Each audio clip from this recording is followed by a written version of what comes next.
Welcome sa Cloud B Movie Recap. Ito na ang huling bahagi ng palabas na Invincible, halina't simulan na natin. Nalaman na ng GDA na lumilipad si Mark kasama si Eve, ngunit nakita rin nila na 6 na minuto na lamang ang layo ni Omni-Man mula sa kinaroroonan ni Mark, bagay na ikinabahala ni Cecil. Ikinwento ni Mark kay Eve ang nangyari sa kanila ni Amber, at nakarelate naman si Eve. Sinabi ni Mark na hindi niya alam kung sino ba talaga ang dapat niyang maging. Lumipad si Nolan ngunit tinamaan siya ng isang napakalakas na sinag ng liwanag mula sa isang satellite sa kalawakan. Napabagsak siya nito, tumama sa mga kagubatan, kapatagan, at mga hayop sa paligid, na sumire ng maraming kilometro ng kalupaan at nag-iwan ng malaking bunganga sa lupa. Ngunit agad ding bumangon si Nolan at kinaya ang enerhiya ng laser at sinira ang satellite. Sinabi ni Cecil na gumastos sila ng $400 bilyon para lang sa pagpinsala kay Omni-Man.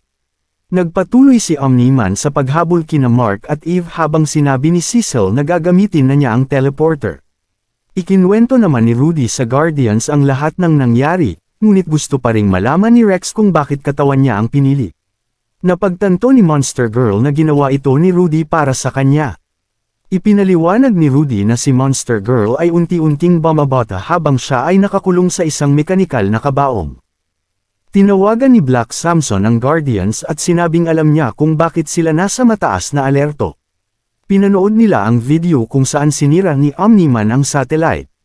Narinig ni na Mark at Eve ang pagsabog at sinabi ni Eve na dapat nilang tawagan si Cecil.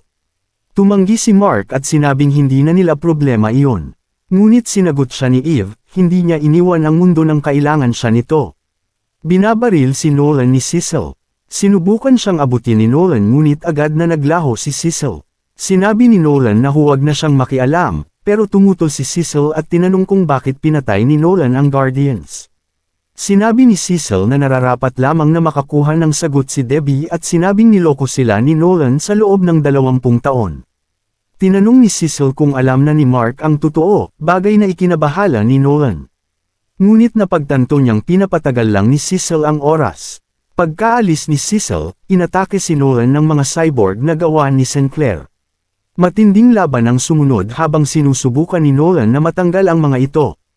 Pinanood ni na Cecil, Debbie, at Sinclair ang madugong labanan, habang iniulat ng mga ahente na papalapit na sina Mark at Eve kay Nolan, bagay na ikinabahala muli ni Cecil. Tinawag ng Mauler twins si Robot na Jerk, habang sinusubukan nilang buhayin muli si The Immortal. Hinarap ni Nolan ang isa pang halimaw sa daan papunta kay Mark at sinabi niya kay Cecil na natalo na niya ito noon. 2 news helicopter ang nagtungo sa pinangyayarihan ng labanan. Gustong tumulong ng Guardians ngunit sinabi ni Cecil na manatili sila sa pwesto, sila na lamang ang natitirang pag-asa laban kay Omni-Man. Habang nilalabanan ni Nolan ang halimaw, sinabi ni Debbie kay Cecil na tawagan si Eve dahil kasama siya ni Mark. Mula sa malayo, nakita ni Mark si Nolan na nasasaktan at agad siyang tumakbo upang tumulong. Bago kainin si Nolan, sinuntok ni Mark ang halimaw at pinalipad ito. Tinawagan ni Debbie si Eve at tinanong kung anong nangyayari. Nagising si Nolan at masaya siyang sinalubong ni Mark, sinabing panahon na para magsanib puwersa sila. Ngunit muling bumangon ang halimaw. Sinabi ni Cecil kay Eve na huwag tumulong at pumunta na sa punong himpilan ng Guardians. Natapos ng Mauler twins ang pag-aayos kay Immortal.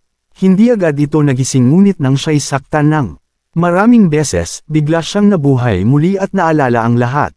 Nagalit siya at kahit kontrolado ng isang kwelyo, pinunit niya ito at tinanong kung nasaan si Omni-Man. Nang hindi nila alam, agad siyang lumipad. Tinanong ni Mark kung bakit tila mas malakas ang halimaw ngayon, at sinabi ni Omni-Man na maraming bagay ang hindi niya alam, si Cecil mismo ang nagpadala ng halimaw laban sa kanya. Sinabi ni Mark na baka dapat ipaliwanag niya iyon pagkatapos nilang talunin ang halimaw. Ipinabatid kay Cecil na may papalapit na bagong bagay sa lokasyon ni Omni-Man, si Immortal pala iyon, na agad siyang inatake sa matinding galit. Gulat si Omni-Man pero agad siyang lumaban, sinalo ang isang suntok at malamig na sinabing dapat na natili ka na lang patay bago siya muling binugbog. Ngunit habang nangyayari ito, nabahala si Nolan kay Mark na hawak na ng halimaw. Kumuha ng cable si Mark at kinuryent ang halimaw habang patuloy ang laban nina Nolan at Immortal. Nasalo ni Nolan ang isa pang suntok at ipinasok ang kamao niya sa tiyan ni Immortal, pinanood ito ng buong mundo dahil sa mga news helicopter. Kahit malubhang nasugatan, sinubukan ni Immortal bulagin si Omni-Man sa pamamagitan ng pagtusok ng mga hinlalaki sa mata nito. Sa huli, napatay muli ni Nolan si Immortal sa pamamagitan ng brutal na paghahati sa katawan nito. Nahulog ang kanyang katawan habang nanunood si Mark, namumuo sa isipan niya ang katotohanang ang kanyang ama ang pumatay sa Guardians of the Globe. Sinubukang pakalmayan ni Nolan si Mark at ipaliwanag ang totoo, ngunit inatake siya ni Mark, iniisip na kontrolado ito ng isang masamang puwersa. Kaya nagsimulang ipaliwanag ni Nolan ang buong katotohanan tungkol sa kanya at sa planetang Viltrum. Ikukwento ni Omni-Man ang nakaraan ng kanyang lahi, sa kanilang mundo ay naglaban-laban ang bawat isa at kung sino ang malalakas sila ang matitira. Sila ay bumuo ng imperyo, at ang bawat isa sa kanila ay pinadala sa iba't ibang mundo upang sakupin ito, at isa si Omni-Man sa napili upang sakupin ang Earth. Sabi niya na matagal na siyang naghihintay upang isakatuparan ito, dahil hinintay niya kung si Mark na ay isang tulad nila. Nang malaman niya na si Mark ay tulad nila, dito na niya pinagpasyahan na patayin ang hadlang sa plano niya na sakupin ang Earth, kaya niya pinatay ang Guardians of the Globe. Hinikayat niya si Mark na sumama sa layunin nila, ngunit tumanji siya nang malaman na ang kanyang ina ay parang hayop lamang para kay Omni-Man. Kahit pa sinabing para ito sa kabutihan, hindi matanggap ni Mark ang katotohanan. Tumindig siya laban sa kanyang ama at nangakong ipagtatanggol ang Earth laban sa kanya at sa iba pang Viltrumites.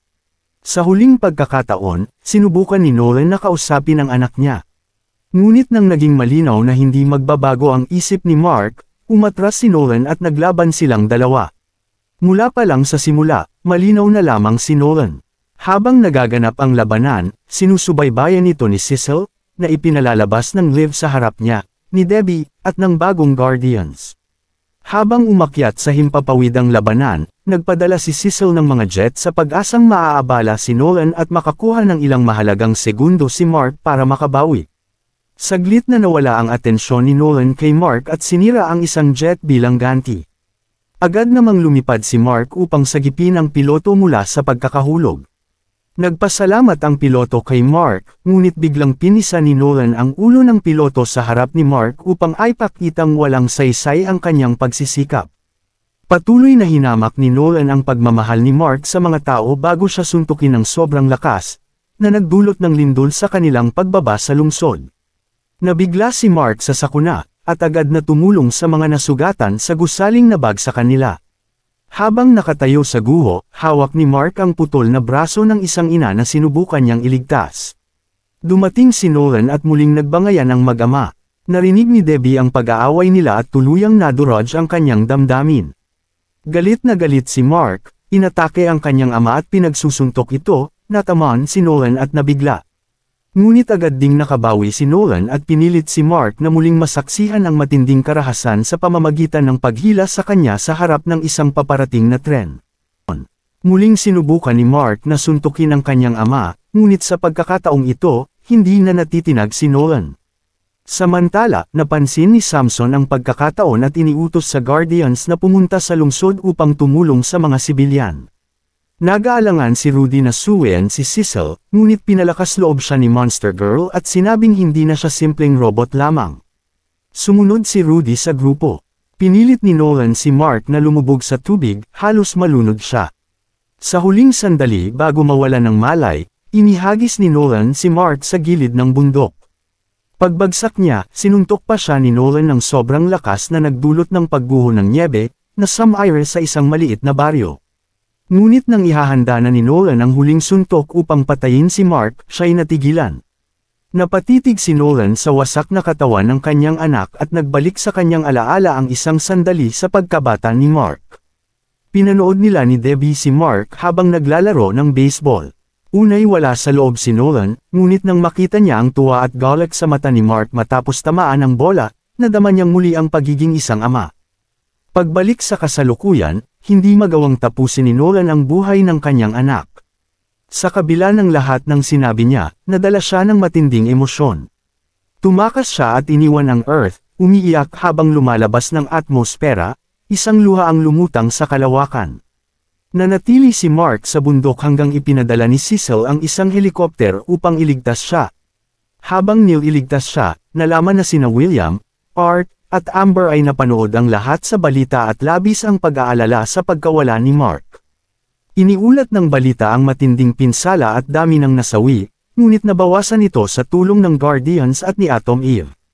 Samantala, sinunog ng Muller Twins ang kanilang pansamantalang laboratorio ngunit agad silang nadakip ng mga ahente ng GDA.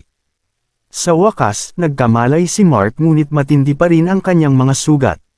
Labis ang kanyang dalamhati sa mga nangyari kaya't napaiyak na lamang siya. Naiintindihan ni Debbie ang kanyang nararamdaman at iniwan siya pansamantala upang bigyan ng espasyo. Lumapit si Cecil at inalok silang mag-ina ng proteksyon sa pamamagitan ng pagpapanggap na patay na si Nolan. Bumalik ang Guardians sa kanilang himpilan, pagod na pagod mula sa kanilang mga pagsadyap. Napatingin si Rex sa natitirang bahid ng dugo ng mga pinaslang na orihinal na Guardians. Kinuha niya ang basahan at sinubukang linisin ito, ngunit pinigilan siya ni Samson. Sama-samang nilinis ng buong grupo ang mantsa. Makalipas ang ilang linggo, walang nakakita kay Mark. Dumalaw si William sa bahay ng Grayson upang hanapin siya ngunit wala siyang nadatnan. Dumating si Eve, na may parehong layunin. Sa puntong halos gumaling na si Mark, ginaisang siya ni Cecil upang purihin ang kanyang kabayanihan. Sinabi ni Mark na sana ay isa lamang itong masamang panaginip, isang damdaming sinang-ayunan din ni Cecil. Ipinaalam ni Cecil kay Mark na magaling na siya at maaari nang umalis kinabukasan. Inakay siya ni Cecil sa isang puting silid. Nang tanungin ni Mark, ipinahayag ni Cecil na isa itong lihim na laboratorio na gumagamit ng liwanag na hindi nakikita ng karaniwang mata. Panandalian niyang nakita ang ilang eksperimento sa armas, isang ulong Martian na hinihiwa, at si Immortal na muling binubuo. Ipinahatid ni Cecil sina Mark at Debbie pauwi at nangakong laging nariyan kung kakailanganin nila siya. Pagdating sa bahay, dumiretso si Debbie sa kanyang silid at nagsabing pagod na siya. Mag-isa si Mark sa sala nang dumating si Amber, kasunod si Eve at William.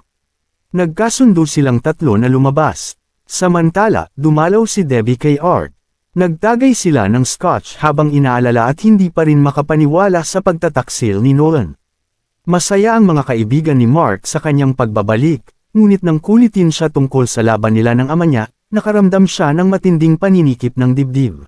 Sa sandaling iyon, muling nakipag-ugnayan si Cecil at sinabing may paparating na nilalang sa Earth.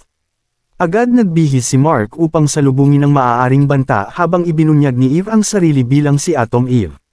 Lumipad si Mark palabas ng atmosfera, handang-handa sa pinakamasama, ngunit ang sumalubong sa kanya ay si Allen. Nagmadaling sinabi ni Allen na may Viltrumite na naninirahan sa Earth, isang bagay na alam na ni Mark. Inimbitahan ni Mark ang naguguluhang si Allen na umupo at makipag-usap, tulad ng una nilang pagkikita. Nag-usap ang dalawa tungkol sa mga plano nila para sa hinaharap, na sana'y magiging maayos ang lahat. Dito na nagtatapos ang Season 1, salamat sa panunood hanggang sa susunod na video.